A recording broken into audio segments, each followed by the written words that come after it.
നമുക്കെല്ലാവർക്കും അറിയാവുന്നൊരു കാര്യമാണ്, നമുക്ക് പ്രീമിയർ ലൈസൻസ് കിട്ടിയില്ല. ഇത് ആദ്യമായിട്ടൊന്നുമല്ല നമുക്ക് ഈ ഒരു ലൈസൻസ് കിട്ടാതിരിക്കുന്നത്. എന്തായാലും ഇപ്രാവശ്യം നമുക്കത് കിട്ടിയില്ല.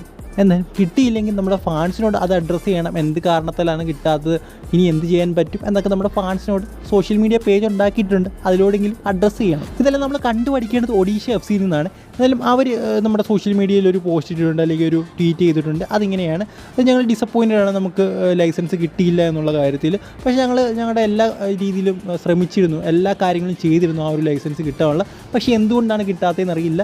എന്തായാലും ഞങ്ങൾ എന്ത് കാരണത്തിലാണ് റിജക്റ്റ് ചെയ്തത് എന്നുള്ള കാര്യങ്ങളൊക്കെ പഠിച്ചിട്ട് റീഅപ്ലൈ ചെയ്യുമെന്ന് അവർ പറഞ്ഞിട്ടുണ്ട്.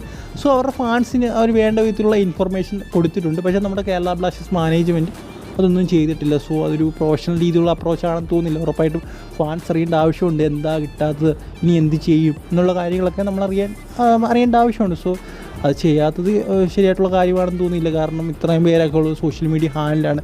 സോഷ്യൽ മീഡിയ ഹാൻഡിലൊക്കെ ചത്ത് കിടക്കുകയാണ്, വല്ലപ്പോഴും 1-2 പോസ്റ്റൊക്കെ വരും. സോ ഇങ്ങനെയുള്ള കാര്യങ്ങളൊക്കെ വരുമ്പോൾ മാക്സിമം അത് എൻഗേജ്ഡ് ആക്കാൻ നോക്കണം. സോ അതൊന്നും ചെയ്തില്ലെങ്കിൽ ഈ സോഷ്യൽ മീഡിയ ഹാൻഡിലുകൊണ്ടൊക്കെ ഇരിക്കുന്നത് എന്തിനാണെന്നൊരു പിടിയില്ല.